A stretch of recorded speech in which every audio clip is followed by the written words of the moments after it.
algunas, eh, en algunas consecuencias importantes que puede tener como datos nuevos el déficit del cual todos conocemos. En general, cuando nos enfrentamos a tratar de comprender qué factores de riesgo están implicados en la deficiencia de vitamina D, vamos a tener cuatro parámetros muy importantes, como son la inadecuada exposición a la luz solar, bajos niveles de radiación de luz ultravioleta específica para la conversión en nuestra piel, factores fisiológicos y bajo consumo de vitamina D. En torno a la inadecuada exposición a la luz solar, he resaltado en verde los que han tenido mayor énfasis en los últimos años, como son la realización de actividades indoor, uso de vestimentas ultravioletas, uso de bloqueadores solares, exposición limitada por cristales, es decir, tomar sol detrás de un cristal aporta muy poco a la síntesis endógena de vitamina D, y algo que estuvo en el tapete, en discusión en la literatura hace años atrás, era el impacto de la polución ambiental, que en los últimos años ha ido perdiendo fuerza. Respecto a los bajos niveles de radiación ultravioleta, por supuesto nos importa la latitud. Nosotros, particularmente Chile, somos un país ciertamente afectado por la latitud. En nuestras regiones australes los déficits son gigantescos, y esto tiene que ver básicamente con el ángulo de caída de los cuantas de luz ultravioleta y la poca síntesis endógena producto de este factor latitud. Otoño-invierno, y algo que se puede discutir, justamente en nuestro continente, tienen que ver con los horarios de radiación efectiva, ¿ya? Y eso va a ser la diferencia probablemente en los distintos valores. Si bien estamos conversando todo bajo un entorno de déficit, es lo que puede hacer la diferencia cuando nos comparamos entre las regiones.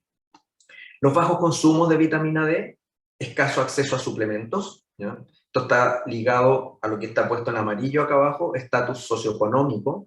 Los aportadores de vitamina D desde la matriz alimentaria son escasos, ¿no? Pescados grasos, algunos mariscos, algunos champiñones disecados. Por lo tanto, hay una barrera socioeconómica importante y bajo consumo de alimentos ricos en vitamina D, que claramente impactan a través del nivel de ingresos de las familias. Y dentro de los factores fisiológicos, la pigmentación en la piel, que puede ser un problema en determinadas zonas de nuestro continente, pero en verde he puesto fundamentalmente aquellos que creo que tienen mayor impacto en los últimos años.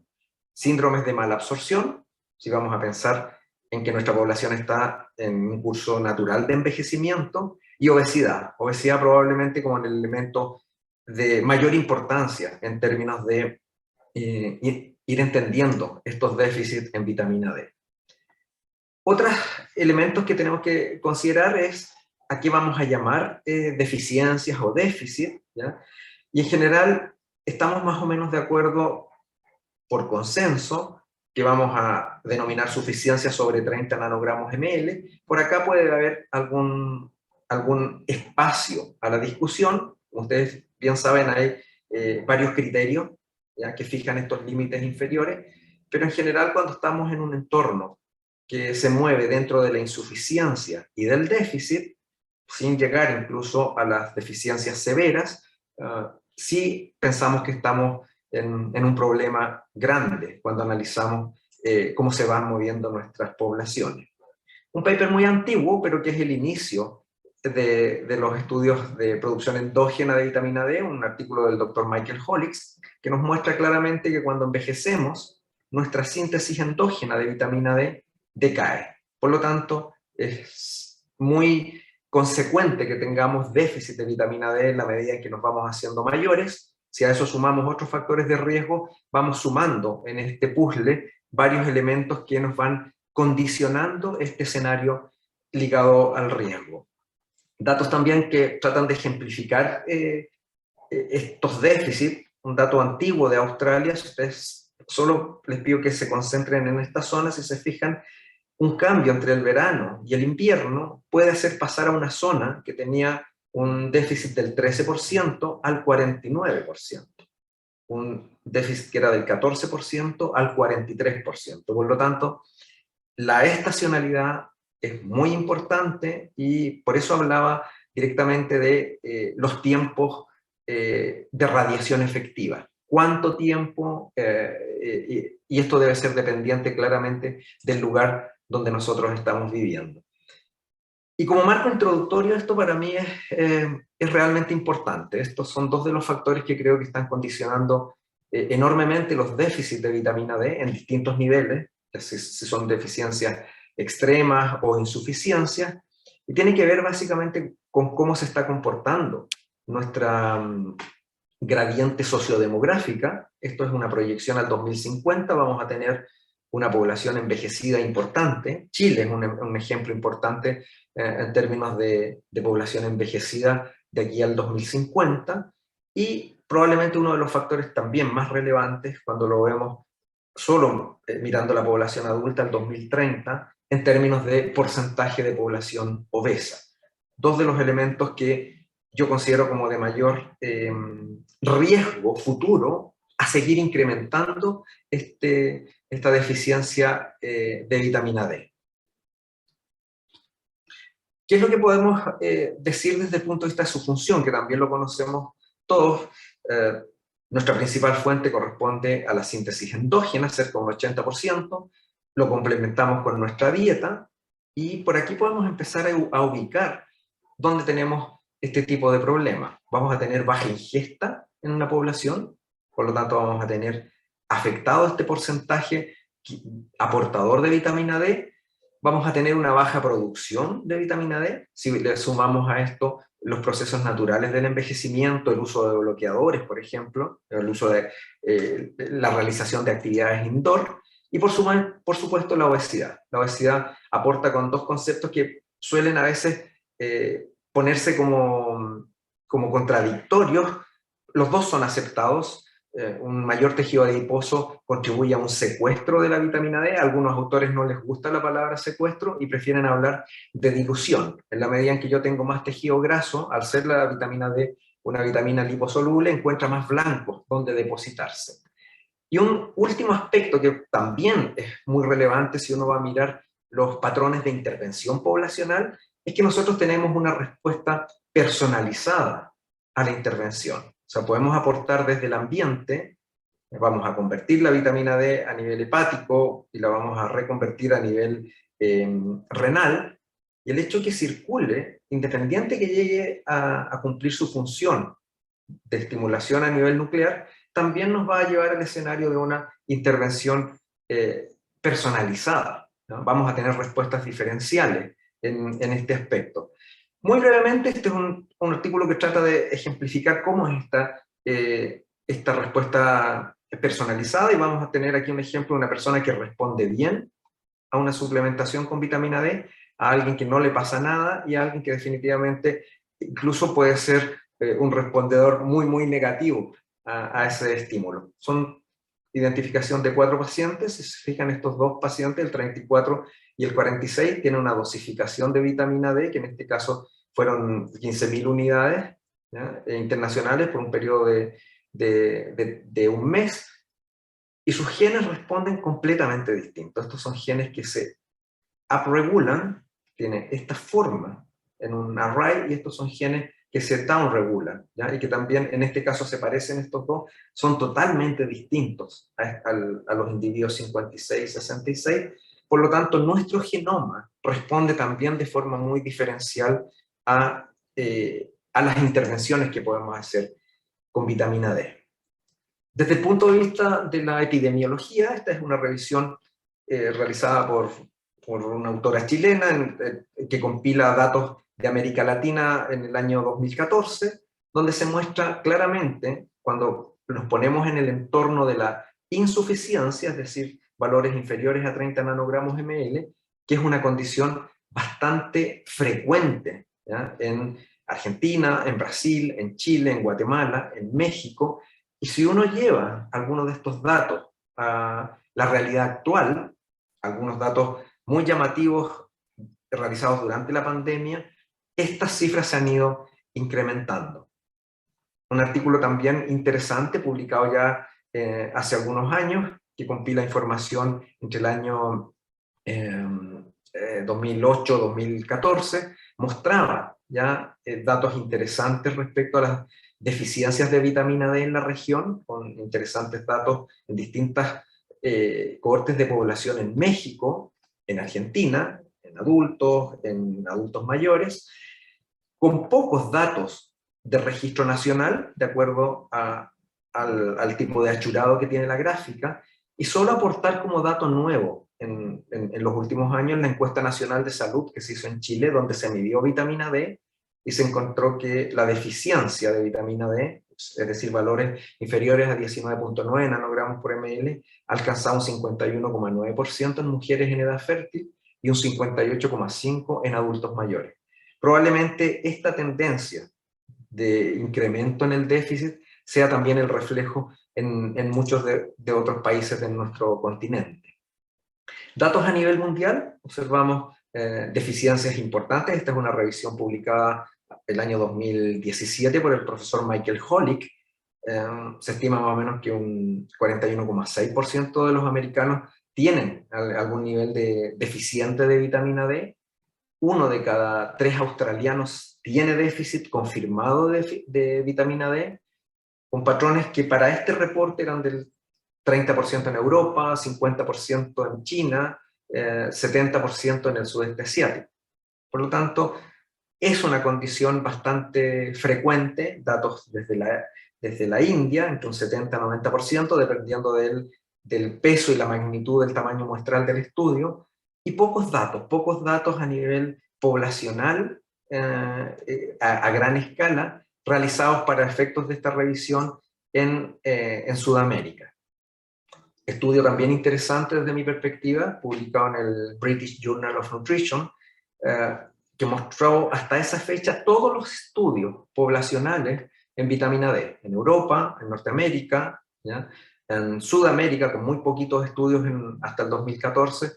Ustedes pueden fijarse que en general la deficiencia de vitamina D empieza en la tonalidad amarilla. Para acá están déficits más extremos, y la mayoría de los estudios, algo así cercano al 77% de estos estudios, se enmarcó dentro de un cuadro definitivamente asociado a las deficiencias y en algunos casos a déficit bastante extremos. Datos recientes, publicados hace poco en África, mostró algunos datos interesantes y sorprendentes respecto a las deficiencias. Curiosamente, se esperaban datos más negativos en África y se encontraron datos, por así decirlo, más cercanos a las deficiencias esperadas en Marruecos, en Algeria, ¿ya? En Túnez, en Etiopía, y en general datos marginales, ¿ya? De deficiencia en la región más bien central de África, pero una gran zona dentro de África donde no había ningún registro que pudiera tabular el tipo de déficit que eventualmente puede estar sufriendo esta población.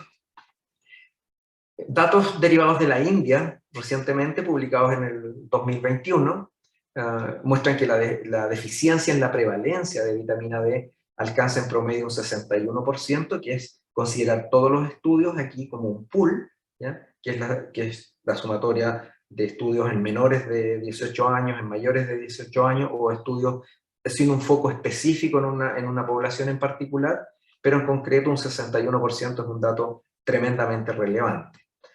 Los autores de esta revisión comentan que los resultados refuerzan la necesidad de realizar intervenciones en todos los grupos estudiados, y que una de las vías de salida de este escenario de déficit definitivamente es la fortificación de alimentos, que parece ser una medida inmediata, pero sin lugar a dudas no debería ser la única apuesta para salir de este nivel de deficiencia. Datos más recientes, también publicados en el 2021, con impactos de deficiencia en Sri Lanka, 48%, el menor dato que se obtuvo en este metaanálisis.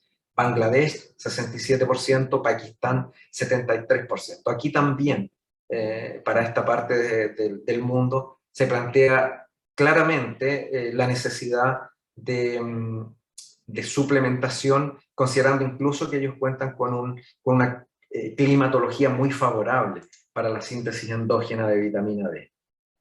Algunos datos pequeñitos publicados el año pasado de nuestro estudio en Chile, lo hicimos en niños entre 4 y 14 años, cambiamos de foco, nos fuimos de los adultos a los niños y encontramos deficiencias realmente llamativas. Hicimos el estudio en 3 regiones de nuestro país, una región del norte, muy soleada, Santiago de Chile, y una región del sur con un clima más frío que el de Santiago. Sin embargo, las 3 regiones comparten más o menos el mismo déficit, ¿ya? Cercano al 67 hasta el 80% en algunos casos extremos. Si uno grafica el artículo anterior desde el punto de vista de los niveles de suficiencia de vitamina D, observamos que gran parte de la población en Santiago, independiente de su estado nutricional, normopeso, sobrepeso u obesidad, se encuentran bajo 20, lo mismo en Concepción y lo mismo en Antofagasta. Nos llamó mucho la atención el dato de Antofagasta porque nuestra apuesta era que la climatología iba a ayudar mucho a los días soleados, a no tener un déficit. Sin embargo tienen un déficit muy, muy importante y posiblemente tenga que ver con las actividades de estos niños que son indoor, horas de pantalla, horas de celular y horas de televisión durante todo el día. Y quiero tomarme unos últimos minutos desde el punto de vista de impactos recientes en salud respecto a la deficiencia de vitamina D.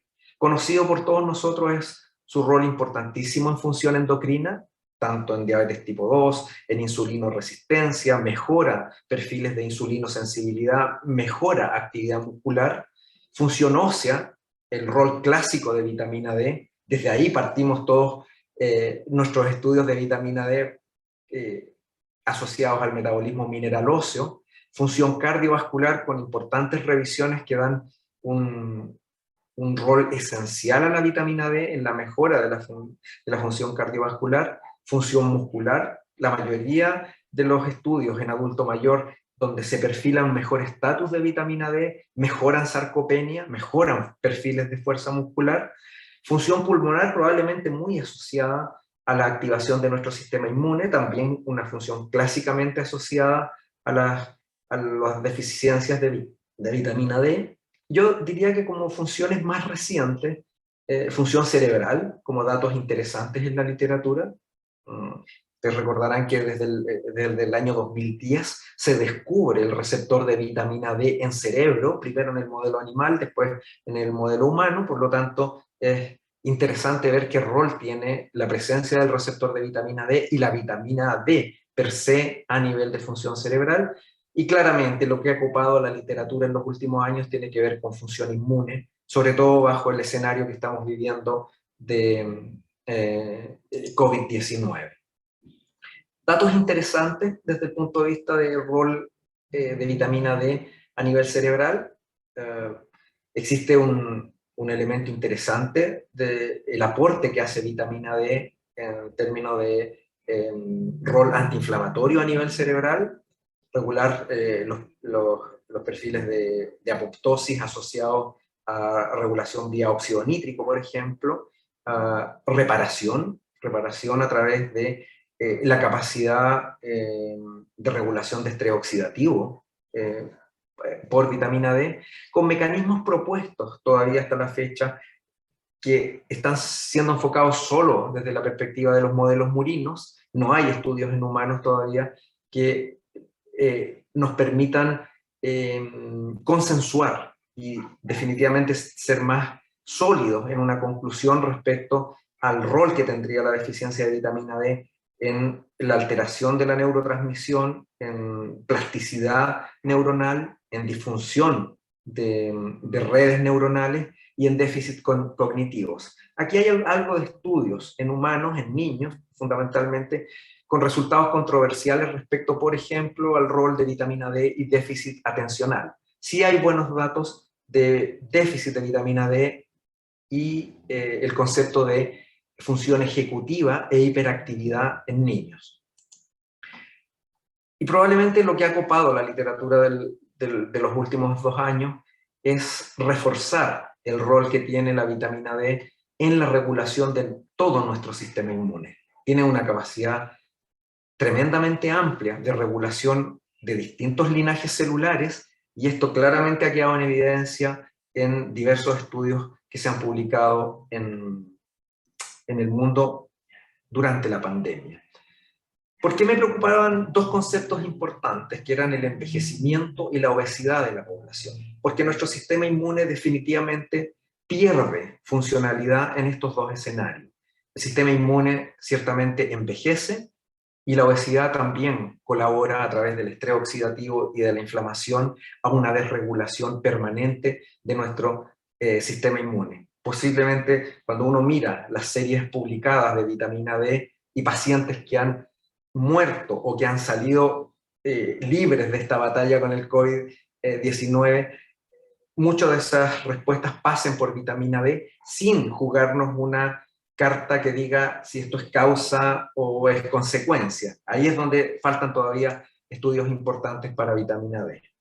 Sí, indicar que nuestro sistema inmune envejece.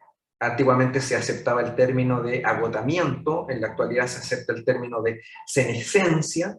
Nuestro sistema inmune definitivamente envejece, y la vitamina D puede cumplir un rol esencial en esta mantención de funciones de nuestro sistema inmune. En el escenario de envejecimiento y obesidad, se nos presenta disfunción inmune, disfunción endocrino, los llevo a pensar tanto en obesidad, en diabetes tipo 2, como en algunas patologías claramente asociadas al sistema inmune. Aparece el envejecimiento, el concepto de inmunosenescencia, una desregulación de las células capaces de generar inmunovigilancia, pérdida de especificidad, este concepto de inflamasoma, ¿ya? O inflamasoma asociado al envejecimiento, y acá posiblemente componentes desde la nutrición, donde puede estar la vitamina D, podrían eventualmente mejorar el perfil de las infecciones, de las enfermedades inflamatorias, de las enfermedades autoinmunes y de los componentes asociados a vulnerabilidad y a fragilidad si estamos pensando en el adulto mayor. Datos muy generales, publicados en términos de asociación de vitamina D y sistema inmune. Esto es simplemente una respuesta de nuestras células T totales, células CD4 y células Treg, ¿ya? En distintos periodos del año, desde enero hasta diciembre, vemos que existe una estabilidad y en algunos casos una movilidad de algunos linajes celulares de acuerdo a estacionalidad. Y cuando vemos vitamina D, existe una buena asociación, ¿ya? La vitamina D, esto está hecho en el otro hemisferio, mejora en la medida en que aumenta el potencial de exposición a la luz solar, y esto tiene también una relación directa con uno de los principales componentes de nuestro sistema antiinflamatorio, como son las células Tregs, ¿ya? O sea, puede existir sin lugar a dudas una mejoría de nuestra respuesta inmunológica en términos antiinflamatorios en la medida en que yo mejoro el perfil de vitamina D. Roles recientes durante pandemia, hay varios estudios todavía con tamaños muestrales muy limitados, donde aparentemente la dosificación de vitamina D mejora, ¿ya? Los periodos de estancia de los pacientes en un servicio de asistencia crítica. No está recomendado todavía la dosificación de vitamina D, no hay consenso, pero lo que sí se ha visto es que en algunos estudios mejorar el perfil de vitamina D en los pacientes internados mejora los días de internación, los reduce y mejora también la estabilidad de los pacientes que se encuentran en esta condición. ¿Qué es lo que estaría haciendo vitamina D en esta regulación de la inflamación? Claramente movilizar respuestas de nuestro sistema inmune, fundamentalmente asociado a este patrón de respuestas de células Treg. Se ha demostrado que una disminución de vitamina D es un aportador en la disminución de nuestra respuesta inmune innata, que esto se ha asociado con una mayor permanencia de la carga viral, que existe este concepto de la hiperinflamación y que sin lugar a duda un déficit de vitamina D también se ha asociado con una mayor severidad de los pacientes que se encuentran internados por COVID. ¿Qué podemos para ir cerrando, pensar desde el punto de vista de cómo mejoramos el estatus de vitamina D en nuestra población. Esta es la intervención más exitosa que se ha publicado en la literatura. El año 2017 corresponde a la experiencia de Finlandia, que tiene mucho déficit de vitamina D. Es una intervención muy, muy exitosa, donde lograron pasar desde un perfil de déficit de 19 nanogramos ml a 26 nanogramos ml en este periodo de tiempo. Eso los llevó a generar una reformulación de su programa de suplementación, pues poniéndose como límite una ingesta media de 500 unidades internacionales. Generó un salto hasta 700 unidades internacionales en el año 2010. Se fortificaron masivamente lácteos, margarinas, jugos, frutas y cereales, y el resultado desde el punto de vista de outcomes para la población de Finlandia es tremendamente positiva. Creo que es una de las experiencias de fortificación más exitosas publicadas en la literatura. Nosotros estamos en fase muy preliminar. Ha existido a nivel de nuestra política en Chile la intención de nuestra Cámara de Diputados y de Senadores de generar impacto en políticas públicas a través de una política de fortificación de algunos alimentos claves. Comentarios finales. ¿Qué nos dice la realidad de nuestros datos? Que existe deficiencia de vitamina D en todos los grupos de edad a nivel mundial, que es de gran importancia poner atención en niños y en adultos mayores, donde las deficiencias suelen y se ha demostrado que son más marcadas, y dada la forma en que se ha comportado la población, su mal perfil de alimentación, su baja exposición a la luz solar, y si a esto le sumamos los efectos de encierro en pandemia, claramente el primer enfoque debiera ser fortificar alimentos. ¿Qué falta por demostrar? Una búsqueda de una mejor matriz para vehiculizar la fortificación de vitamina D. Con esto estoy diciendo que no necesariamente ponerle vitamina D a un lácteo va a mejorar el perfil de la suplementación. Tengo que fijarme en los componentes de biodisponibilidad, en el sistema digestivo de un adulto mayor que funciona de forma distinta y a lo mejor esa fortificación no es efectiva. Discutir sobre los límites efectivos de esta fortificación, hasta cuándo vamos a llegar. No, esto no es poner vitamina D por poner en una matriz alimentaria, y claramente realizar estudios de biodisponibilidad, que no da lo mismo que agregar, sino que buscar la eficacia de la intervención. En general, termino con esta pensando en que son superhéroes que desde la perspectiva del déficit de vitamina D se encuentran en un perfil de riesgo. Estos superhéroes están afectados por dos de los componentes que desde mi perspectiva personal son las grandes preocupaciones que uno debiera tener para vitamina D en el futuro. Estos superhéroes se han vuelto obesos y han envejecido, y posiblemente vitamina D sea uno de los grandes enemigos de estos héroes, y tenemos que poner mucha atención en estas perfiles de intervención dirigida para niños, para personas obesas, y ponerle mucha atención a los perfiles de envejecimiento de toda nuestra población. Eso es. Muchas gracias.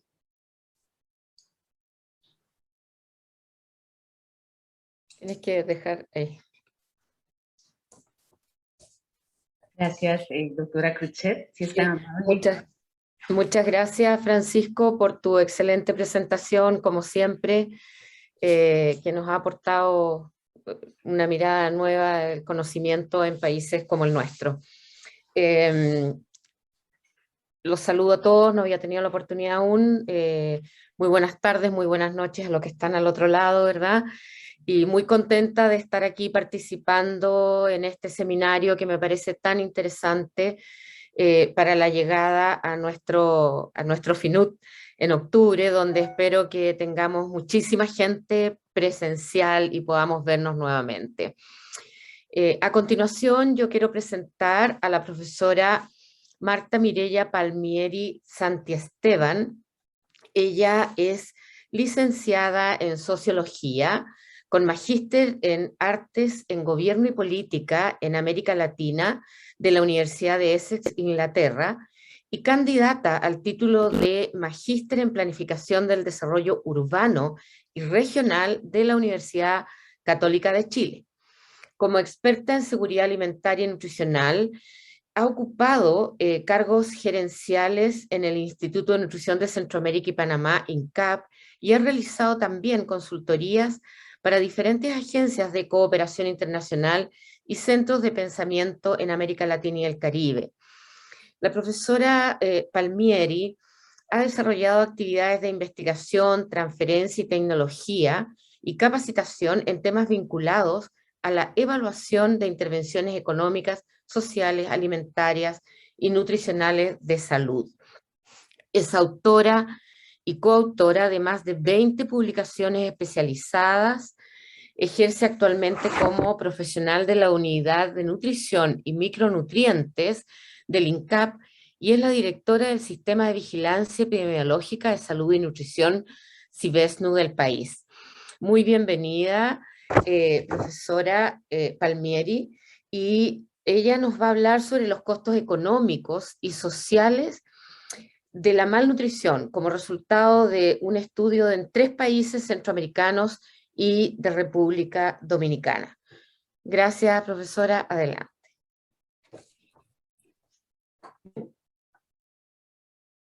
Muchas gracias. Estoy subiendo mi presentación. Por favor, Y la vemos. indican. Bien, la voy a poner en modo de presentación.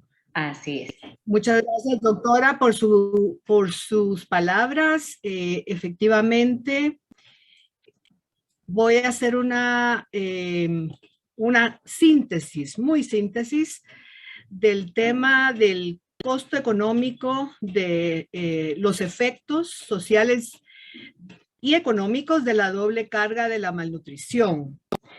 Este es un estudio que se realizó entre 2018 y 2020 en República Dominicana, El Salvador, Guatemala y Honduras, como parte de un estudio latinoamericano realizado en el continente en diferentes fases a través de la coordinación de esfuerzos de CEPAL y el Programa Mundial de Alimentos para el caso de Guatemala, El Salvador, Honduras y República Dominicana.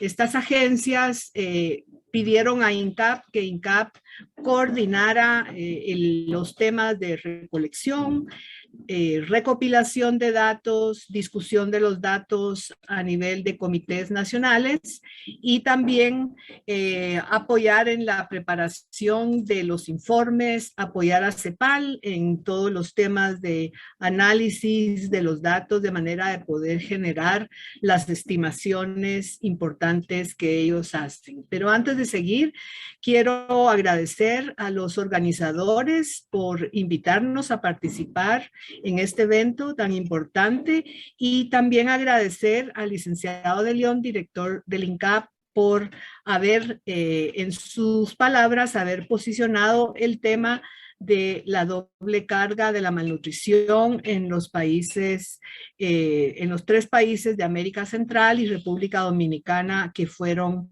los países estudiados en esta segunda fase del estudio.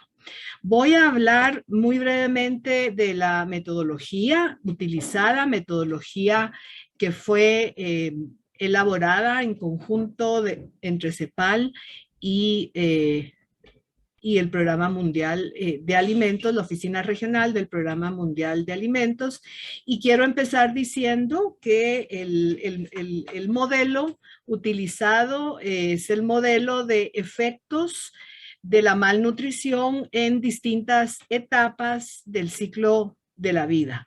Este es el modelo que los investigadores de CEPAL y PMA han utilizado para generar, conceptualizar los diferentes impactos sociales y económicos que tanto la desnutrición como la obesidad manifiestan en las dimensiones de salud, educación, dimensión laboral y ambiental, en el caso de los impactos sociales, y adicional a ello, los impactos económicos, tanto de desnutrición como de obesidad, en las dimensiones de salud, educación y productividad.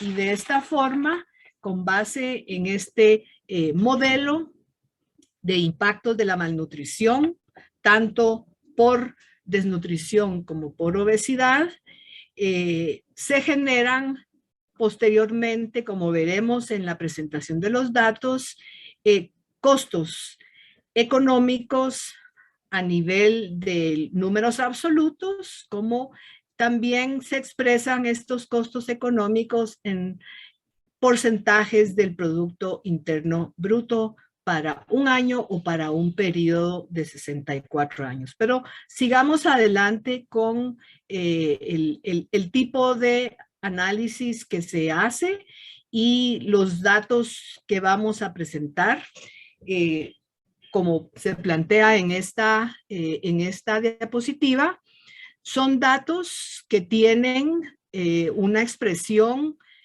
incidental. Esto significa que se van a presentar los datos para un año de análisis. En la mayor parte de países el año fue 2017, en el caso de Guatemala el año fue el 2018. Y luego se hace también un análisis prospectivo de lo que va a suceder en términos de efectos y también de costos económicos en un periodo de 64 años si no se previene y se reducen los problemas de malnutrición. Los informes están disponibles, los informes tienen anexos metodológicos amplios, extensos, que explican todos los pormenores, los criterios, los parámetros utilizados. Quiero resumir muy brevemente acá, diciendo que lo que generan estos análisis son estimaciones a nivel nacional. Sabemos que hay particularidades territoriales en cada uno de los países, pero estas estimaciones se hacen a nivel nacional. Plantean los analistas de CEPAL que el enfoque utilizado para las estimaciones es un enfoque conservador. Quiero recalcar que se emplean indicadores antropométricos para medir los efectos de la malnutrición. El tema de déficit de micronutrientes no se incluye en el modelo para conceptualizar la doble carga. Y se utilizan datos secundarios de preferencia, como veremos más adelante, cuáles son el tipo de estudios o de encuestas que se consultan y a las cuales se hace referencia en los estudios. Las estimaciones prospectivas mantienen constante la epidemiología. Se hace un análisis de cohorte, como explicábamos, ¿verdad? No se incorporan nacidos después del año de análisis. Los costos futuros se estiman descontando al 3% en el sector salud y al 6% como tasa mínima para evaluación social en América Latina y el Caribe. Se consideran solo los costos, es decir, cuánto pierde el país, y no se hace un análisis de costo-beneficio. En estos estudios, en esta iniciativa de CEPAL y PMA, los equipos nacionales se incorporan al proceso de revisión de datos, incorporación de otros análisis, al proceso de discusión de los resultados y, muy importante, a la formulación de recomendaciones a partir de los hallazgos del estudio. El comité asesor el comité técnico asesor de este estudio, que se encuentra actualmente finalizando la tercera fase en América del Sur, está compuesto este comité por varias instituciones que han trabajado unidas desde principios de este siglo en lograr estimaciones de costos. En aquel momento se hablaba del costo del hambre, pero han venido trabajando estas instituciones de investigación, universidades, agencias de cooperación, en poder ampliar el modelo de trabajo e incorporar los temas de excesos y sobrepeso y obesidad al modelo utilizado. Como decía, las principales fuentes de datos son encuestas nacionales en general, encuestas nacionales de salud, de hogares, encuestas económicas, de los ministerios de salud se obtienen datos de epidemiología, protocolos de atención y costos de la atención también. Si no hay información de costos, en algunos países no existe, se organizan grupos de expertos para que se pongan de acuerdo con relación al costeo de algunas intervenciones, que es un componente muy importante de este estudio. Del Ministerio de Educación, sus estadísticas en general son muy buenas. De parte de Naciones Unidas se utilizan estadísticas de mortalidad, expectativa de sobrevida y estimaciones de población, y se utilizan obviamente las bases de datos sociales y económicas de CEPAL. Vamos entonces con los resultados. Como les decía, he hecho una síntesis de todos los resultados de los 4 países. Creo que a quien le interese el tema de los costos, de lo que pierden los países en temas de nutrición y en este caso los invito a dar los informes que se han elaborado a nivel de los países, informes que fueron ya presentados, discutidos con diferentes actores de gobierno, sector privado, sociedad civil en cada uno de los países. Las últimas 2 reuniones, los últimos 2 talleres los realizamos de manera virtual porque ya estábamos aquejados por la pandemia de COVID. Veamos entonces los resultados en este momento. Aquí lo que estamos tratando de expresar es que este análisis de costos de la doble carga lo hemos integrado para cada uno de los países, como les explicaba, en términos de los números absolutos de pérdidas o de costos de la doble carga, tanto en relación con la desnutrición, como pueden ver acá, como en relación con el sobrepeso y la obesidad. Entonces, se han computado los costos. Vemos entonces que en el caso de la República Dominicana, la República Dominicana perdió en el año 2017 2.6% de su Producto Interno Bruto por concepto de malnutrición. Vemos que la pérdida es superior en el caso de sobrepeso y obesidad en la República Dominicana. En el caso de El Salvador, la pérdida en 2017 es equivalente a un 10.3% de su Producto Interno Bruto. Todavía esta pérdida es mayor debido a desnutrición que debido al sobrepeso y obesidad. En la parte derecha de la diapositiva tienen los cálculos de costo por cada una de las dimensiones que mencionábamos al inicio al mencionar las variables: salud, educación y productividad. En el caso de Guatemala, el costo de la doble carga en el año 2018 era de 16.3% del Producto Interno Bruto. Debido a su perfil epidemiológico nutricional, este costo es significativamente mayor por causas de nutrición y un poco menor por sobrepeso y obesidad. Y en el caso de Honduras, la pérdida similar al caso de El Salvador, en términos de Producto Interno Bruto, se perdió en el año 2017 10.2% del Producto Interno Bruto. Obviamente también se perdió más por temas de desnutrición que por problemas de sobrepeso y obesidad.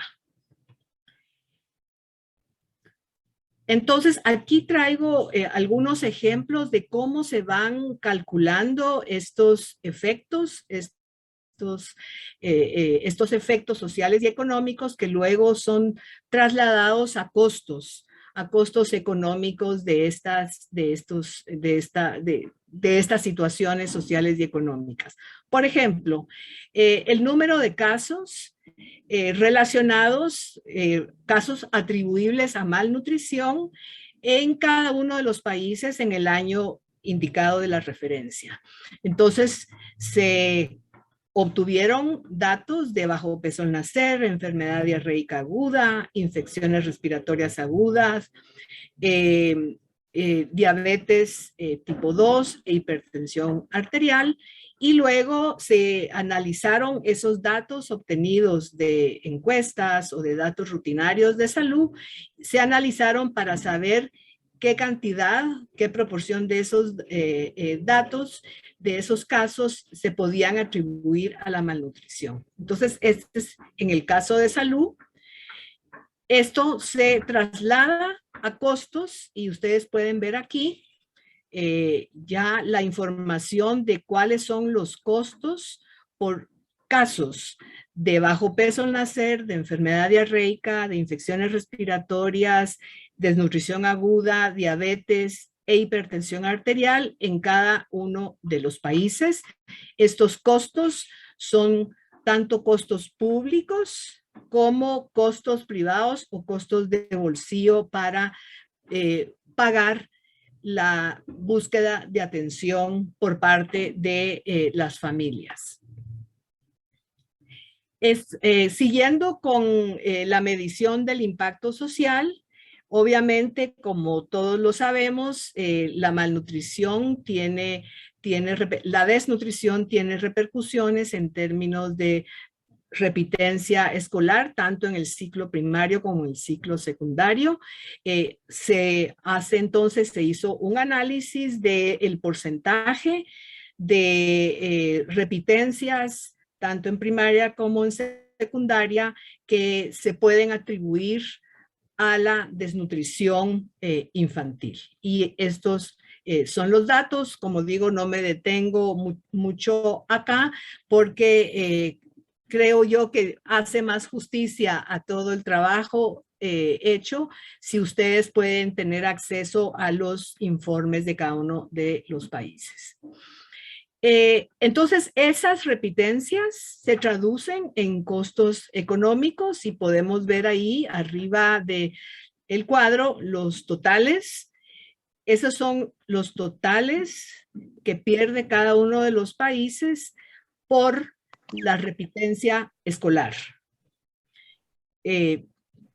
Como ven, Guatemala es bastante significativo el costo por repitencia escolar debido a desnutrición. Es importante entonces tomar esto en cuenta a la hora de hacer cabildeo y abogacía para reducir la alta tasa de desnutrición que existe en mi país.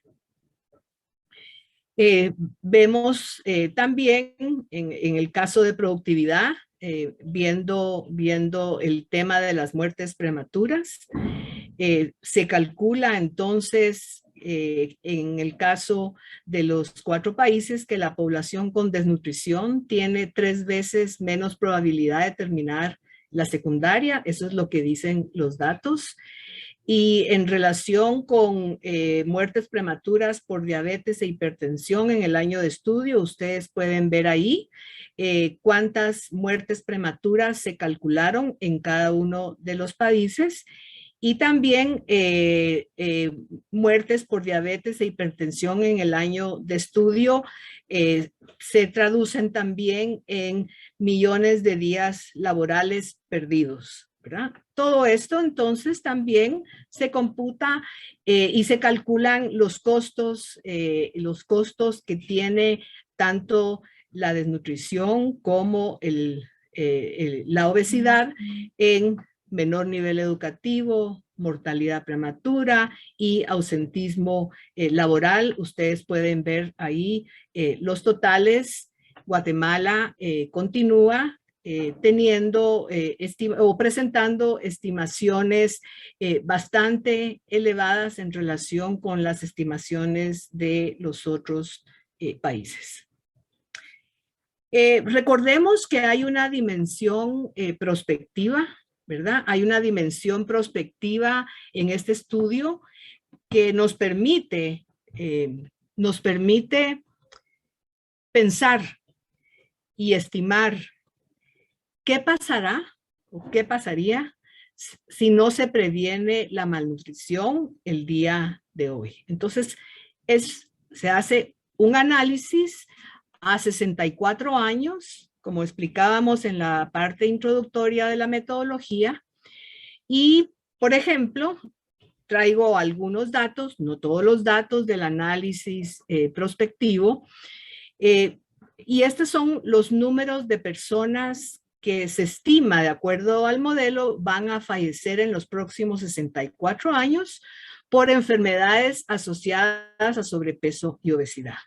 Y se estima, complementario a ello, que el ausentismo laboral aumentaría en esos porcentajes indicados ahí en los próximos 20 a 25 años por enfermedades asociadas a sobrepeso y obesidad.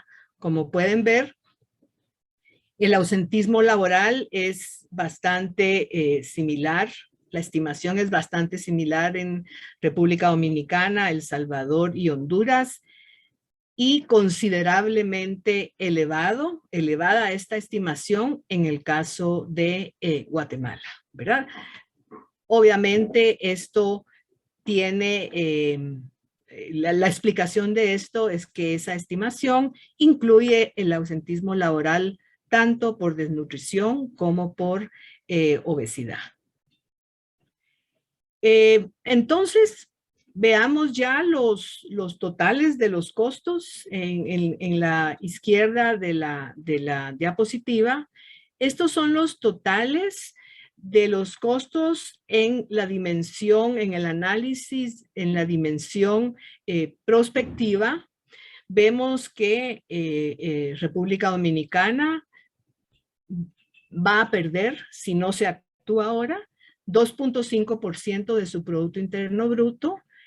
El Salvador, 4.2% de su Producto Interno Bruto en los próximos 64 años. En la parte derecha de la diapositiva se encuentran los subtotales de cada una de las dimensiones, ¿verdad? De salud, educación y productividad. Los subtotales de estos dos países, como digo, repito, en la dimensión prospectiva. En el caso de Guatemala, el total de los costos equivale a un 9% de su Producto Interno Bruto en los próximos 64 años. En el caso de Honduras es un 2.7% de su Producto Interno Bruto en los próximos 64 años. Al igual que en la diapositiva anterior, los subtotales en cada una de las dimensiones de salud, educación y productividad se presentan en el lado derecho de la diapositiva. Tenemos aquí entonces el resumen de los costos totales según la perspectiva o la dimensión incidental y el análisis prospectivo de 64 años a partir del año inicial, que como decíamos es un año diferente para Honduras, República Dominicana y El Salvador que para el año 2018 en el caso de Guatemala. Vemos entonces que a nivel de la dimensión incidental, la República Dominicana, los costos o las pérdidas en la República Dominicana son mayoritarias en relación con sobrepeso y obesidad. Y esto, como decimos, refleja perfectamente bien el perfil de la República Dominicana. En el caso de El Salvador, Guatemala y Honduras, solo recordemos un poco cuál es la magnitud de sus indicadores.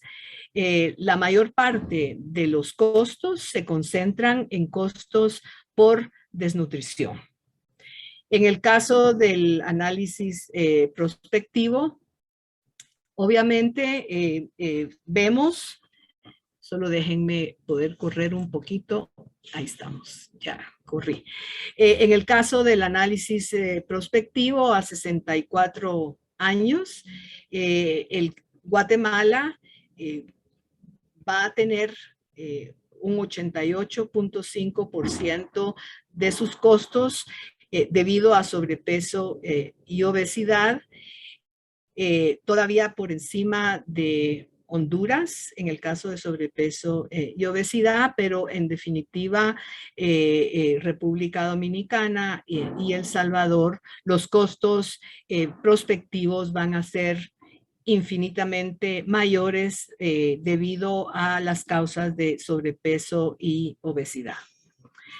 Entonces, ¿qué tipo de recomendaciones? Y para esto es muy importante que puedan leer los informes. Nosotros hicimos recomendaciones, obviamente guiados por las autoridades organizadas en los comités nacionales que se integraron para conducir y liderar este estudio en cada uno de los países.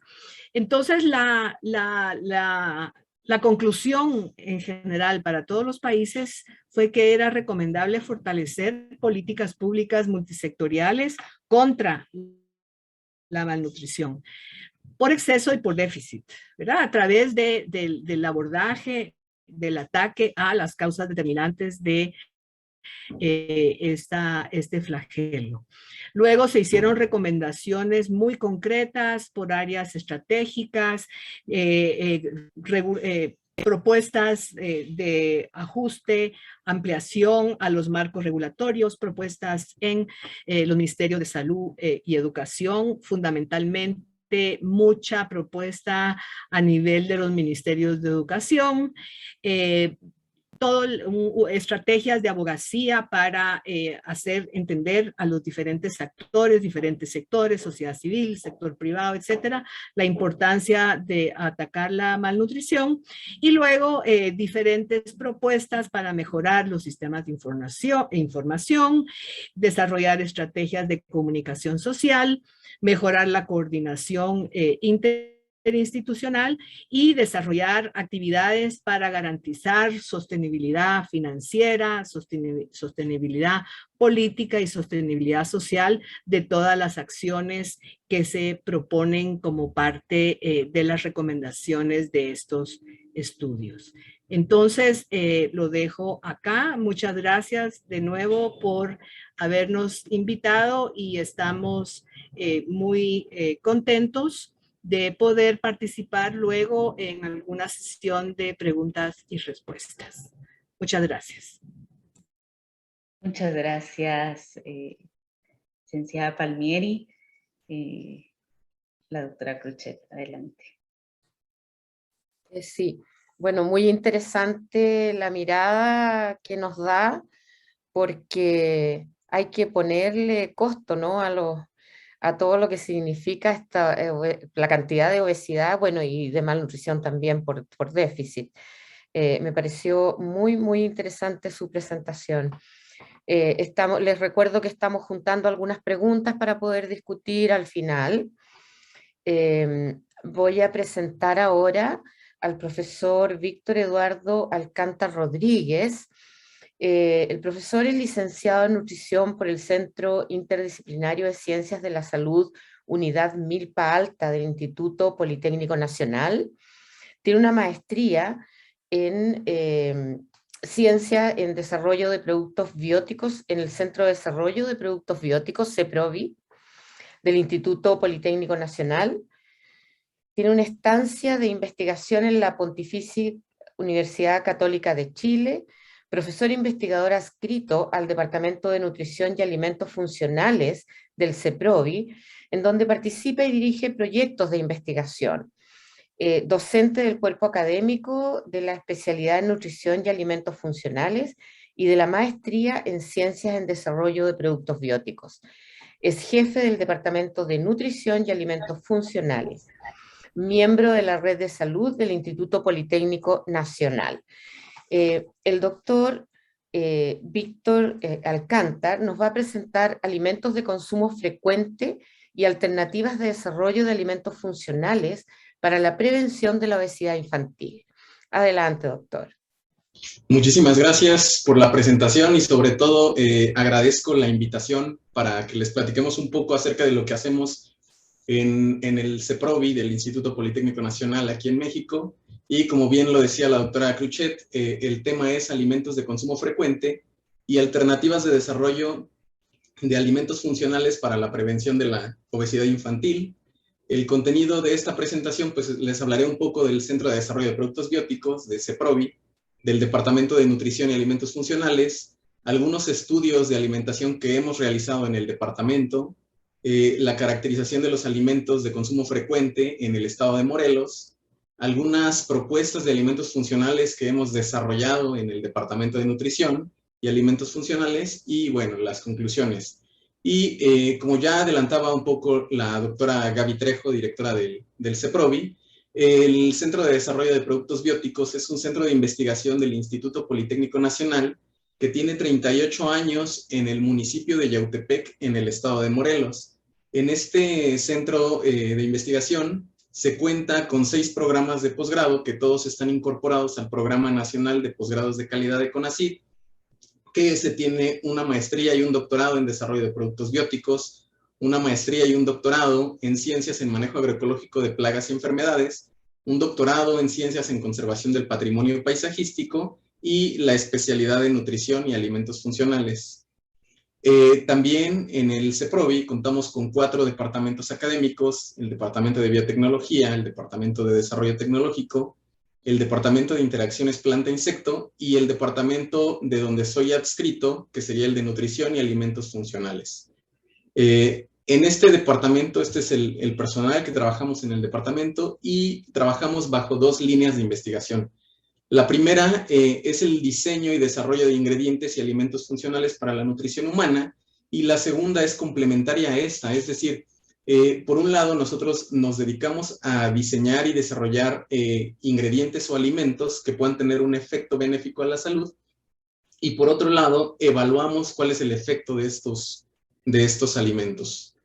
Ya entrando en tema de la presentación, pues bueno, estos son algunos estudios que hemos llevado a cabo que nos han permitido conocer cómo se están alimentando los niños del estado de Morelos específicamente, y lo que hacemos en estos proyectos es partir de un diagnóstico del estado nutricional.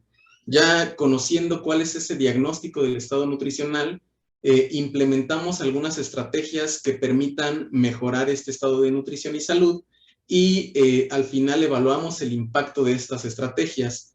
Tanto el diagnóstico como la evaluación la hacemos a través de indicadores antropométricos, bioquímicos, clínicos y dietéticos, siendo estos últimos, los dietéticos, los que nos han permitido conocer cómo se están alimentando los niños del estado de Morelos. Y lo hacemos a través de encuestas de alimentación, que estas encuestas de alimentación van dirigidas a los niños, van dirigidas a los padres de familia, van dirigidas a los profesores de los niños. Normalmente hacemos estos estudios en escuelas, y también a los expendedores de alimentos para tener un panorama más completo de todos los actores que están participando en la alimentación de los niños. Y bueno, a través de estas encuestas es como nosotros logramos ver cuáles son todo lo que están consumiendo nuestros niños. Y a partir de eso hacemos caracterizaciones. Y no nada más hacemos una caracterización bromatológica, sino que también hemos hecho estudios de índice glucémico. Y el índice glucémico, pues, es una clasificación de los alimentos que está basada en la rapidez con la cual estos elevan la glucosa en sangre después de consumirlos.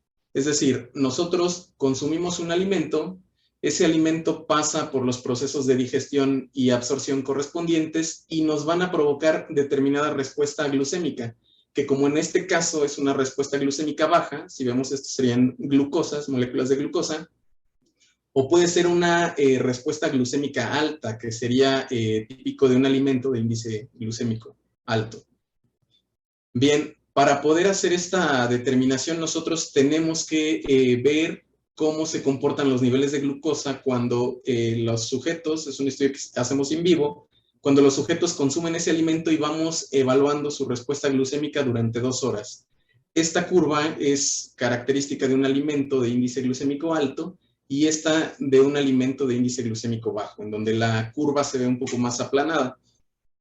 Lo que hacemos es comparar el índice glucémico del alimento a prueba con el índice glucémico de un alimento conocido que utilizamos como referencia, que suele ser habitualmente una solución de glucosa. Y con esto obtenemos un valor numérico que nos va a permitir clasificar a los alimentos de índice glucémico bajo como aquellos que tengan un valor igual o menor a 55, de índice glucémico medio, aquellos que tengan un valor entre 56 y 69, y aquellos iguales o mayores a 70 como alimentos de índice glucémico alto. Son recomendados los alimentos de índice glucémico bajo o medio en comparación con los alimentos de índice glucémico alto. ¿Por qué? Aquí voy a poner un ejemplo. Los alimentos de índice glucémico alto lo que van a hacer es que altas concentraciones de glucosa en sangre lleguen. Eso va a generar una estimulación pancreática mayor. Esa estimulación pancreática va a hacer que se secrete insulina. Esa insulina va a disminuir los niveles de glucosa en sangre, incluso por debajo de los niveles basales, y eso va a provocar que haya una liberación de hormonas responsables del apetito, y con ello se sigan consumiendo alimentos. Entonces, esto es un círculo vicioso que si nuestra dieta está basada en alimentos de índice glucémico alto, pues vamos a seguir haciendo que se desarrolle. Por el contrario, los alimentos de índice glucémico bajo, hay estudios que demuestran que estos provocan una sensación de saciedad mayor, con lo cual se detendría un poco el consumo, disminuyen el colesterol total, colesterol LDL y los triglicéridos, mejoran el control glucémico para el caso de los diabéticos y disminuyen la secreción de insulina.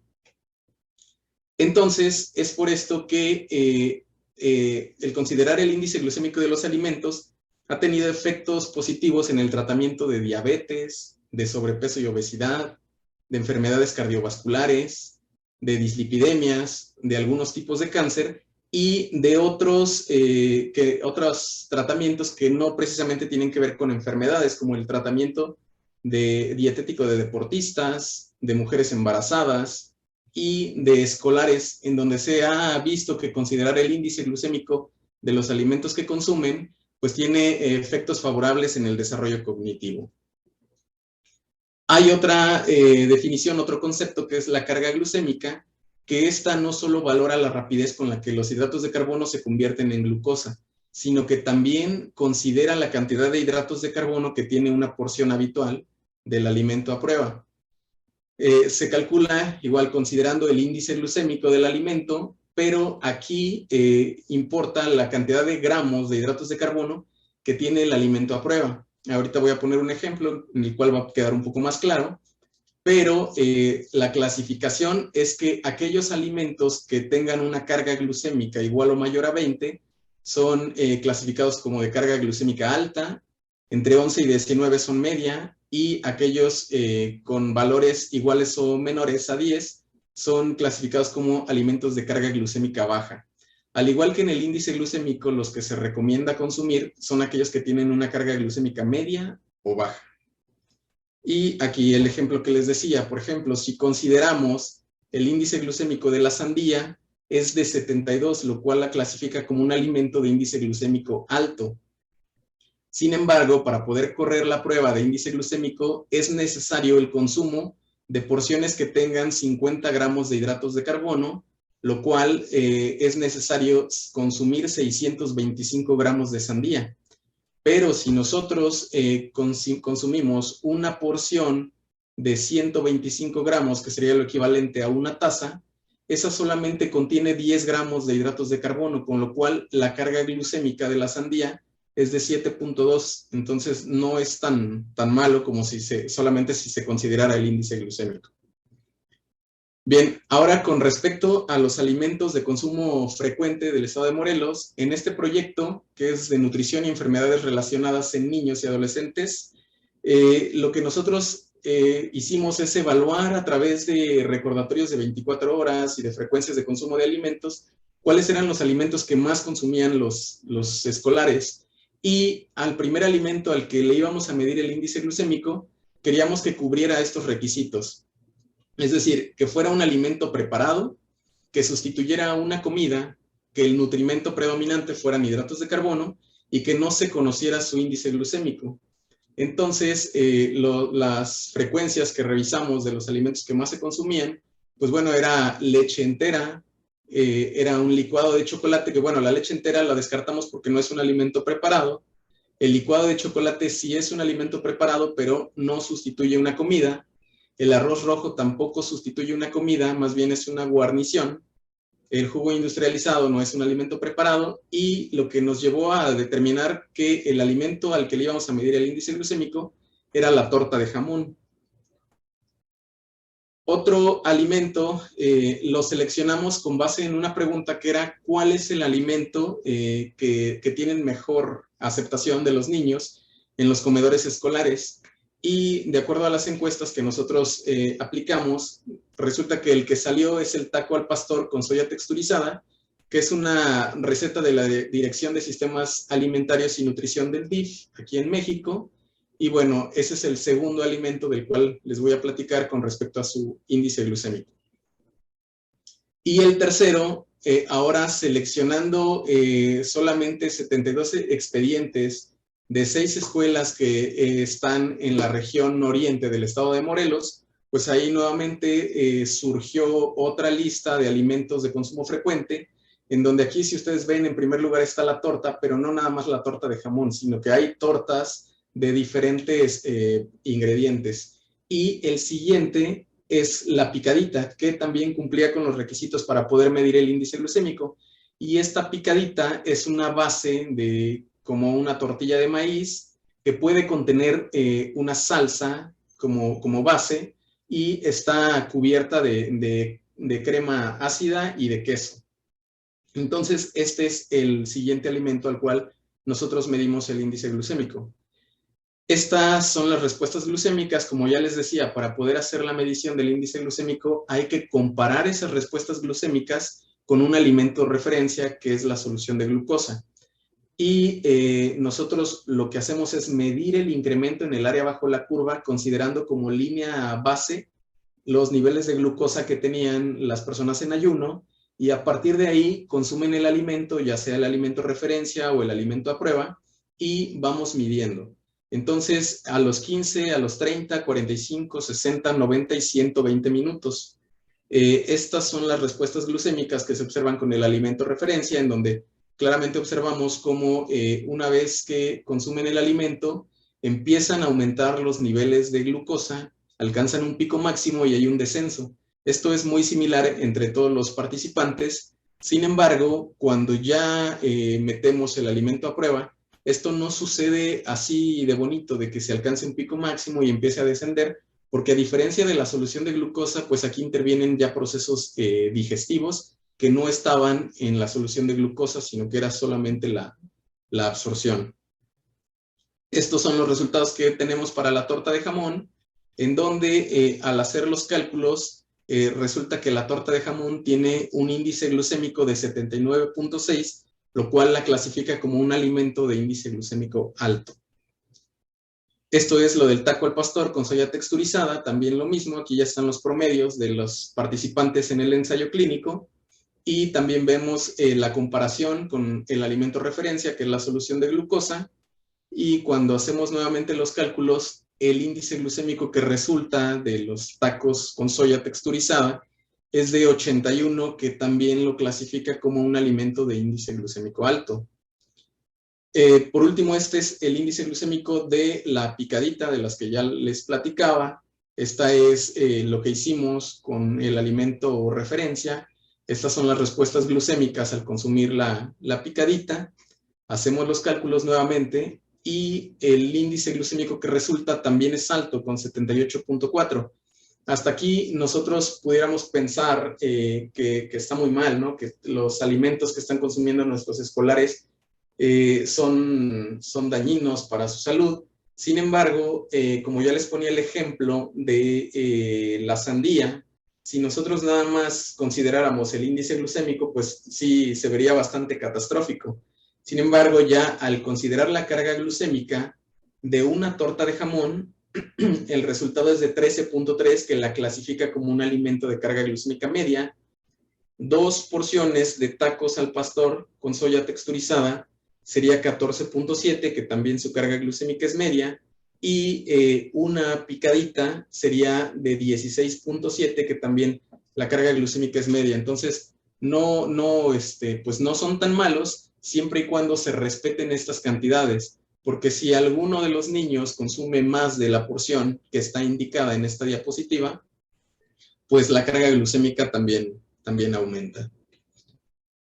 Ahora, ¿qué alternativas hemos buscado nosotros en el Departamento de Nutrición y Alimentos Funcionales?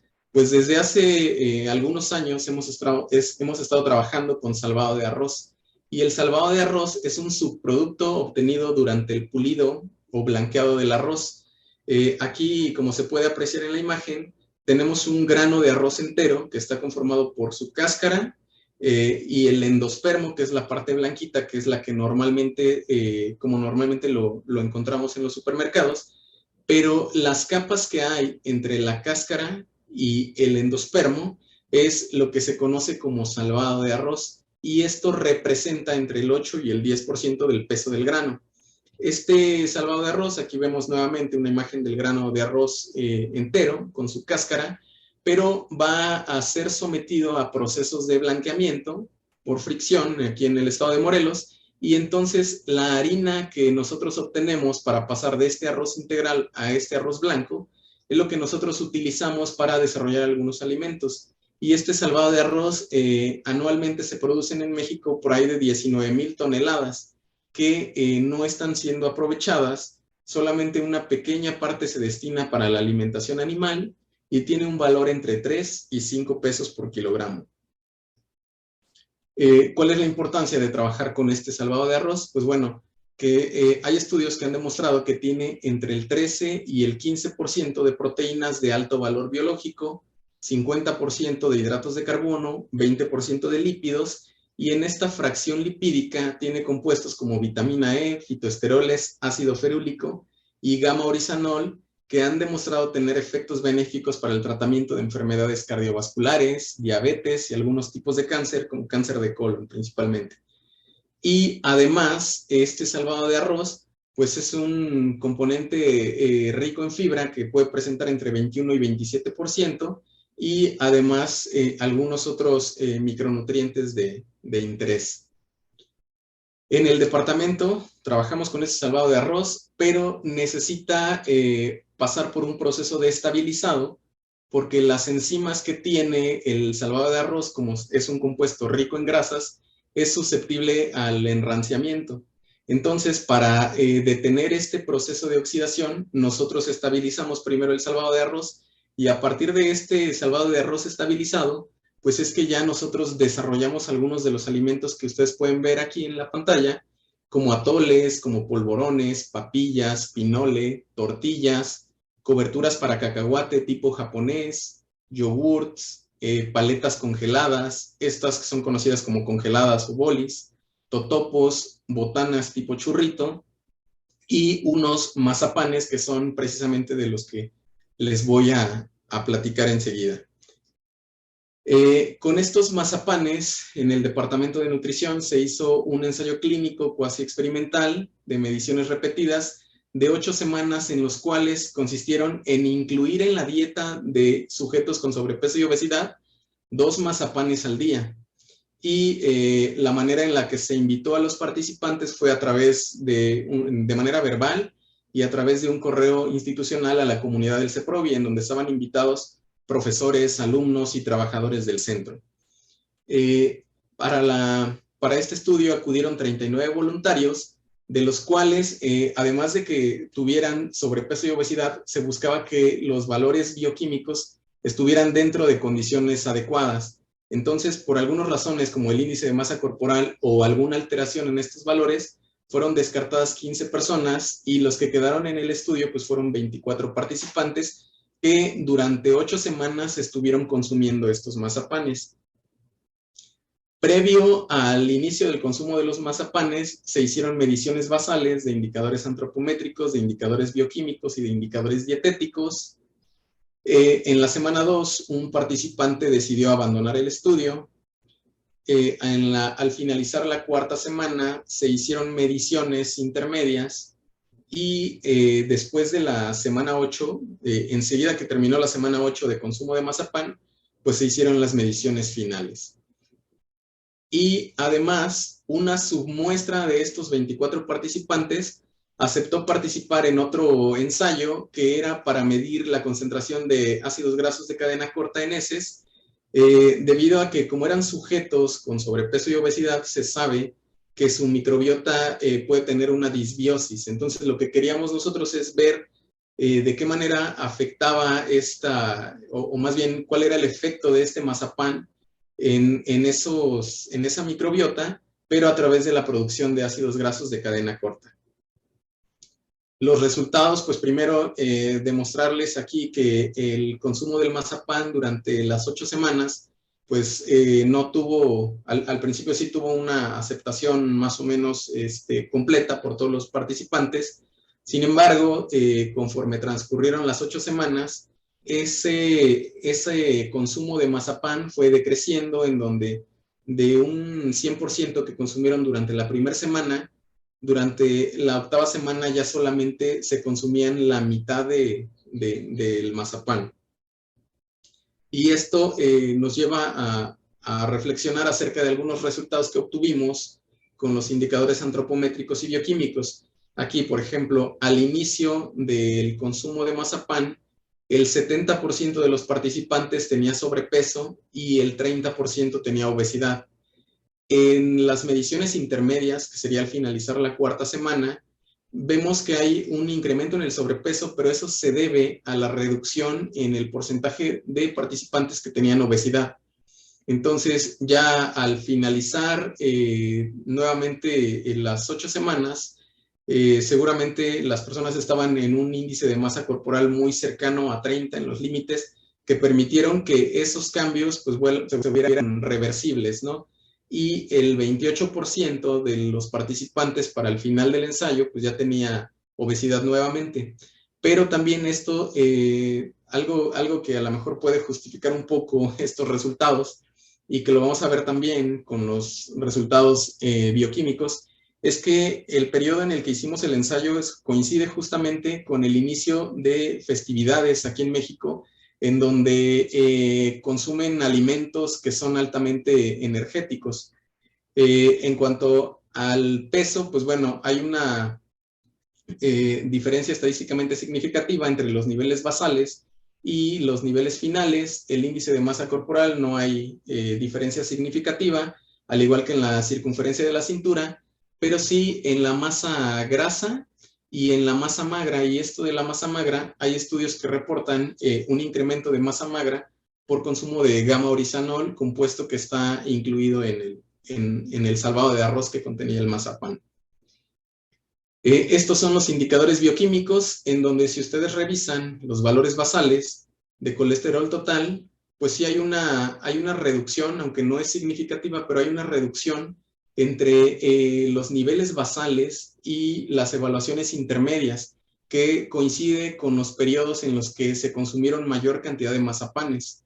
Lo mismo para el caso de los triglicéridos, en donde sí hay una diferencia estadísticamente significativa entre el inicio del ensayo y la evaluación intermedia, y para la glucosa hay una diferencia estadísticamente significativa, pero un efecto negativo observamos aquí, en donde tenemos valores de glucosa basal inferiores a los reportados al final del estudio. Y bueno, la insulina también no sufrió cambios estadísticamente significativos.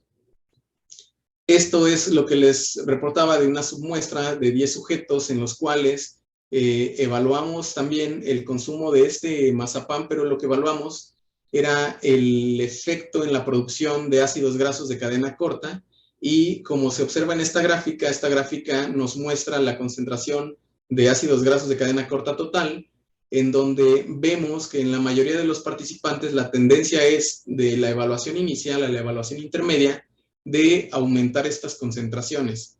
Y si vamos revisando cada uno de los ácidos grasos que evaluamos, los principales más bien les voy a presentar aquí. El ácido acético, igual, los valores iniciales, hay un incremento en las evaluaciones intermedias con respecto a la valoración inicial, pero ese incremento disminuye en las evaluaciones finales, que coincide con la disminución en el consumo de los mazapanes. Lo mismo sucede con el ácido propiónico, y con el ácido butírico hay un incremento constante. Y ese incremento constante puede explicarse a que el ácido acético, que se presentó en altas concentraciones, es un cosustrato para la producción de ácido butírico. Entonces, eso puede explicar un poco por qué ha seguido en aumento al final. Estos son algunos resultados que tenemos de estos estudios. Tenemos otras que estamos evaluando, así como el índice glucémico de alguno de los alimentos que nosotros preparamos con salvado de arroz. Actualmente está corriendo un ensayo de medición de índice glucémico de un cono para helado que desarrollamos también a partir con salvado de arroz.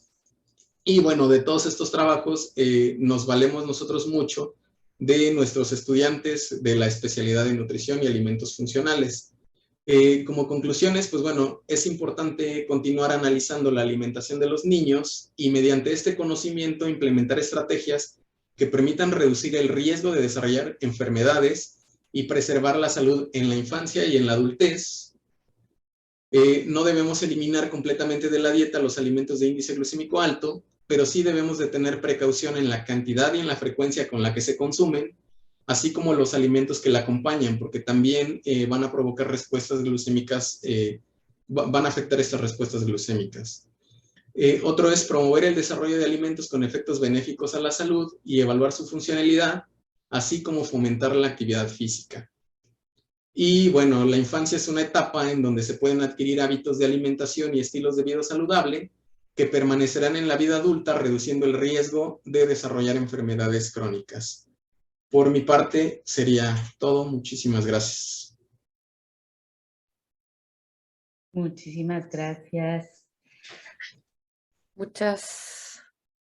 Muchas gracias, profesor Alcántar. Me parece que tenemos tiempo para algunas preguntas, ¿verdad? Hay varios comentarios y preguntas o intereses. La verdad es que algunos se repiten. Yo quisiera partir de acuerdo a la primera presentación, hay un par de preguntas o comentarios que tienen que ver con vitamina D y principalmente qué pasa con los pacientes que son veganos, que son vegetarianos. Pareciera haber una inquietud ahí respecto a cómo ellos pueden lograr niveles normales de vitamina D, si requieren más suplementación o no, si están más expuestos a tener unos bajos niveles de vitamina D. Para el doctor Francisco Pérez está sin... Ahí sí, Francisco, gracias. Sí, mira, vi las preguntas en el chat, Silvia, yo creo que sí, tienen mucha razón.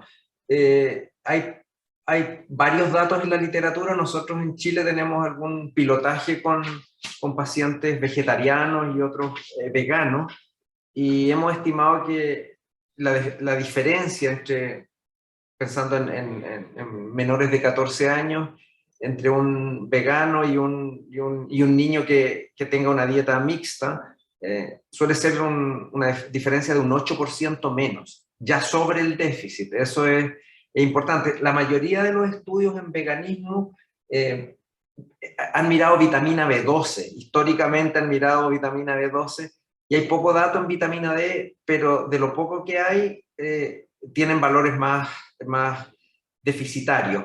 ¿Qué hacer frente a un valor deficitario? Generalmente uno se enfrenta a una deficiencia que es más bien severa, incluso datos inferiores a 5 nanogramos ml, lo que es una deficiencia muy severa. Y en mi opinión, la única forma de salir rápido de esta deficiencia severa, reiterar que yo soy bioquímico, no soy médico, y esto es lo que he aprendido de los médicos, es salir de esta deficiencia con un golpe vitamínico, con un shot de vitamina D, de estos que van entre 15.000 y 25.000 unidades, que puede durar unas 2 semanas de intervención, y de ahí entrar a la suplementación común y corriente, que son los típicos suplementos que van entre 500 y 1.000 unidades internacionales diarias, que es el típico suplemento farmacéutico. Pero no quiero dejar esto secuestrado solo a la suplementación. Yo soy más bien más proclive a que la gente tome sol. Hay muchísimos estudios en todo el mundo donde incluso la efectividad de tomar sol es tan competitiva como el suplemento, ¿no? Es que yo creo que hay que buscar las franjas horarias para tomar efectivamente radiación solar sin bloqueador solar, y se puede, al menos lo que muestran los estudios, muestran una efectividad desde el punto de vista de salir de una deficiencia tan comparable como el suplemento. Tú sabes que soy pediatra, estoy absolutamente de acuerdo. Más aún, yo les recomiendo a mis pacientes que por favor dejen jugar a los niños 15 a 20 minutos todos los días al sol, ojalá con una polerita sin manga. Yo veía por ahí que te preguntaban, Francisco, sobre el tiempo de exposición y la forma de exposición, ¿no? Se ha visto que 20.000 unidades internacionales se pueden obtener si uno está con un traje de baño muy pequeño y expuesto 2 horas al sol, que es lo que me parece que tampoco es recomendable. Bastaría con que uno obtenga 2.000 a 3.000 2 o 3 veces a la semana, y eso basta con que los niños estén no bloqueados y expuestos al sol un rato en un horario adecuado. Ángel, no sé si quieres hacer alguna de las preguntas. Bueno, en relación con eso hay una pregunta que Francisco ha contestado, pero lo ha contestado en el chat, es ¿cuáles son las evidencias, al menos en América Latina, de la deficiencia en las áreas rurales versus las urbanas? Asumiendo que teóricamente en las zonas rurales potencialmente podrían tomar más sol. Claro. Sí, fíjate que los estudios que hay publicados que comparan zonas rurales que se han hecho en China, en India, muestran más o menos algo no tan diferente entre el ámbito rural y el ámbito urbano. La deficiencia es compartida, y donde se han mostrado cierto tipo de diferencias se han asociado a los perfiles de consumo, ¿ya? Consumo de algunas comunidades rurales que consumen más huevo, que toman más leche fortificada, ¿ya? Que apuntan más bien al tipo de alimentación. Desde el punto de vista de la exposición, en aquellos pocos estudios que muestran horas de exposición, horas de trabajo, por ejemplo, al aire libre, pensando en la ruralidad, no han mostrado muchas diferencias. De hecho, yo quisiera señalar que en un estudio que hemos realizado en España, se llama Snoopy, y de hecho están publicadas las ingestas de vitamina D, los niños que toman leches adaptadas o leches fortificadas, estamos hablando de niños desde 1 año hasta 9 años, realmente las ingestas estimadas están efectivamente bastante por encima de los que no toman productos fortificados. Y hay que asumir que todos están tomando, toda la cohorte está tomando unos niveles similares de sol. Nosotros lo que sí vemos es que la deficiencia es mucho más importante en la zona nuestra del noroeste, que está ya por encima del paralelo 32, concretamente en Galicia. Ahí tenemos unos niveles medidos de 25 hidroxicolecalciferol que realmente indican que hay un riesgo de deficiencia importante de prácticamente el 30% de la población. Y aproximadamente un 10% tienen deficiencia. O sea, están por debajo del nivel de corte. De manera que eso sería un poco similar a lo que está comentando Francisco. Me parece. Hay una pregunta acá para el doctor Alcántar que dice, ¿los alimentos de índice glicémico bajo son recomendables para quienes están teniendo resistencia a la insulina? Sí, porque definitivamente la estimulación pancreática va a ser menor y no va a estar tan estimulada esa secreción. Entonces yo creo que de manera general lo que hacen estos alimentos de índice glucémico bajo es como permitir una entrada más, pues más amigable con el organismo de la glucosa. ¿Cómo se puede manejar ahí el tema del índice glicémico en estos alimentos cuando uno hace mezclas distintas de otras? ¿Cómo recomendarle al paciente? Porque es ahí donde yo veo la dificultad, ¿no? Sí, resulta complicado. Las recomendaciones, cuando se considera el índice glucémico de los alimentos, lo que se hace es sugerir que la mayoría de los alimentos que se consumen sean clasificados como de índice glucémico bajo. O si por ahí de repente consumen un alimento de índice glucémico alto, pues que sea de manera aislada, no en complemento con otros alimentos, y si se considera en conjunto con otros alimentos, pues que estos que acompañan sean de índice glucémico bajo. ¿Pero eso tiende a bajar el índice glicémico de toda la mezcla? Disminuye la respuesta glucémica por los compuestos de los alimentos de índice glucémico bajo. En algunos casos, por ejemplo, compuestos de los alimentos como la misma grasa o la misma grasa o la fibra retrasan el vaciamiento gástrico y con ello disminuyen o más bien retrasan la entrada de glucosa a la circulación.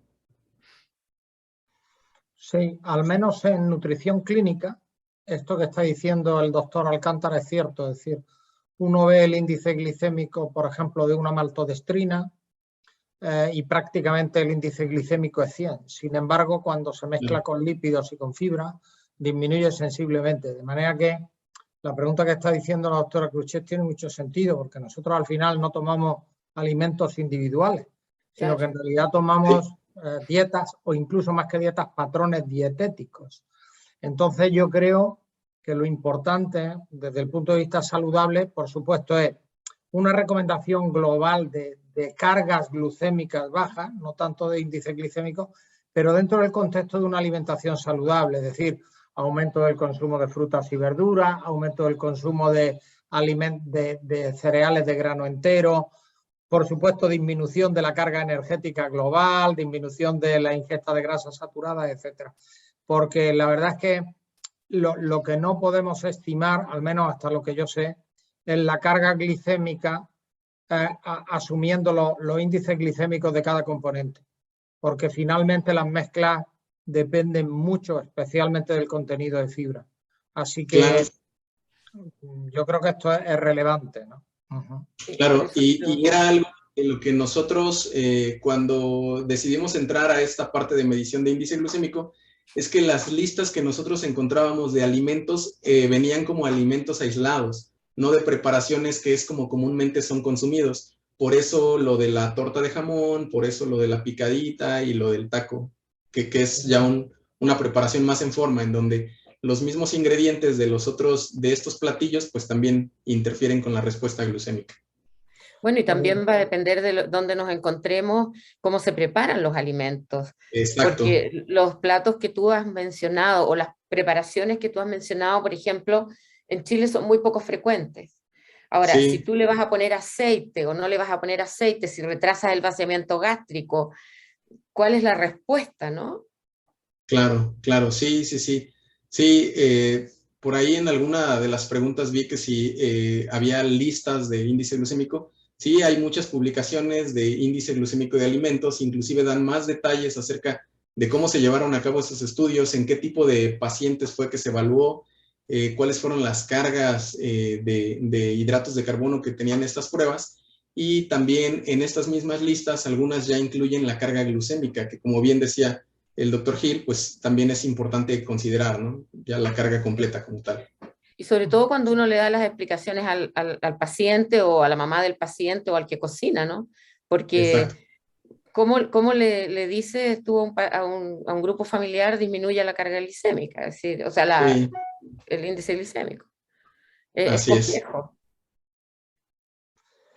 Bien, hay una, por cambiar un poco el tercio, Sí, como sí, se sí. diría en el ambiente taurino, hay una pregunta para la maestra Mireia Palmieri que dice si, concretamente de Edgar Hidalgo, si en el modelo para establecer los costos de la desnutrición se incluye el modelo económico del país para tratar de evaluar esos costos. Y más aún, pregunta si se evalúan los efectos negativos que potencialmente tiene el deterioro institucional en las administraciones públicas, la corrupción, etcétera. O no entran esos aspectos en los modelos. Muchas gracias por la pregunta. El tema de corrupción no se incorpora al modelo.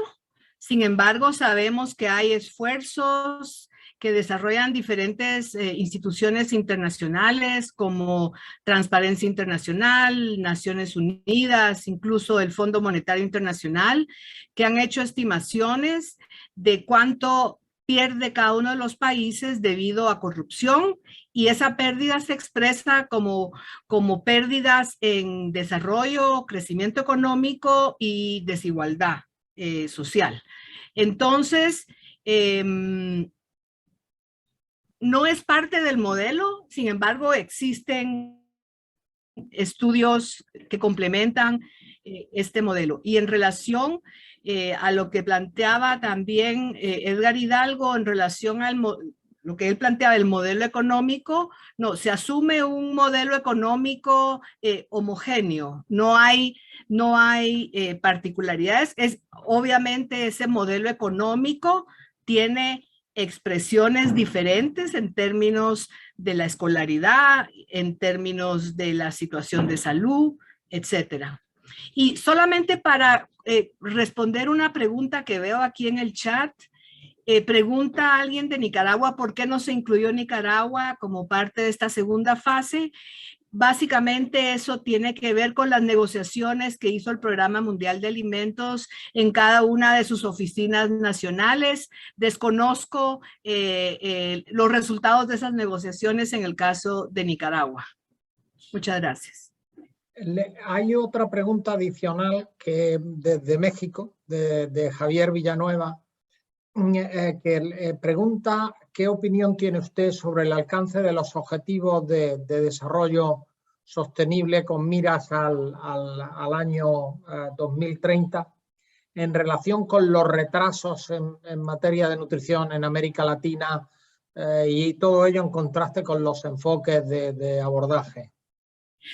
Evidentemente, no me atrevería a especular. Habría que consultar los análisis que existen sobre el cumplimiento de los objetivos de desarrollo sostenible. No me atrevería a decir. El caso de mi país, no se van a cumplir las metas que se han planteado en el objetivo de desarrollo sostenible en temas de nutrición y seguridad alimentaria. Puedo hablar con con buen conocimiento del caso de mi país, no podría opinar sobre el resto de América Latina. Sin embargo, creo que es algo que hay que continuar documentando, ¿verdad? Y alguien pregunta también que por qué no se hizo el estudio en México. Hay datos de México de la primera fase. En la primera fase del estudio se hizo un estudio en México, otro en Ecuador. Tal vez la doctora Freire podría comentar sobre el estudio en Ecuador, y se hizo en Chile. Y todos estos estudios de la primera fase aportaron muchísimas lecciones en relación con el tipo de análisis y cómo conducir el estudio a nivel de cada uno de los países. De manera que sí hay un estudio en México. Gracias. Muy bien, muchas gracias. Muy bien, muchísimas gracias a todos. Yo creo que vamos a ir haciendo los final remarks del evento. Ya decirles a los asistentes que cada vez que salgan, para los que ya se tienen que ir, estará la encuesta de este evento, como en todos los que realizamos en PNUD, la encuesta de satisfacción. Y pues nada, agradecer a todos los ponentes. No sé si el doctor Luis Moreno, como presidente, del doctor Ángel Gil, en este caso, como presidente de honor, quiere hacer los comentarios de cierre para que podamos ya finalizar el evento. Nuevamente recordar, durante todo el fin de semana estará abierta la opción de envío de comunicaciones a la conferencia PNUD 2022, y el lunes vamos a mandarles todas las notificaciones respecto a cuántos días el comité organizador decide extender ese plazo, siempre para poder cumplir, digamos, con los tiempos y llegar con todo realizado a esa conferencia en octubre. Adelante, doctor Gil y doctor Moreno, así hacemos el cierre del evento. Bueno, yo realmente lo que quiero es agradecer a los ponentes y, por supuesto, a las instituciones que han permitido la organización de este evento, de este seminario, y, por supuesto, agradecerle también a la doctora Cruchet que haya compartido conmigo. Es un honor estar con ella, El honor es haber mío. compartido concretamente esta serie de preguntas-respuestas. Gracias al doctor Víctor Eduardo Alcántara, al doctor Francisco Pérez Bravo, a la maestra Mireia Palmieri y, por supuesto, insisto, tanto a CEPROVI como al INTA y al INCAP. Es un honor estar con ustedes y, por supuesto, espero verles muy pronto, al menos en México. Sí, pues. Muchas gracias, Ángel. Por mi parte, muy brevemente, por supuesto, reiterar todas las felicitaciones, agradecer a los participantes en este seminario y también, pues lógicamente, invitarles una vez más a la conferencia, en la cual encontraremos participaciones y sesiones tan interesantes como esta, seguramente. Y agradecer, por supuesto, también a María José Soto por guiarnos con mano maestra, como siempre, y especialmente la participación de todas las instituciones. Ha sido una excelente colaboración, todo ha fluido de manera muy sencilla y muy amigable, y yo creo que debemos seguir en esta vía en el futuro. Y también, por supuesto, agradecer, ya para terminar, la colaboración con SLAN. Somos dos instituciones que en América Latina tenemos algunos objetivos comunes. Yo creo que trabajar juntos pues es el futuro y es lo que nos va a dar más fuerza a todos. Muchas gracias a los ponentes, a los moderadores, a Silvia Cruchet y a Ángel Gil, y por supuesto a los ponentes y a todos los participantes. Muy buenas tardes. Gracias a todos. Muchas gracias. Buenas tardes. Chao, chao, adiós. Adiós. Hasta luego. Hasta luego. Hasta luego.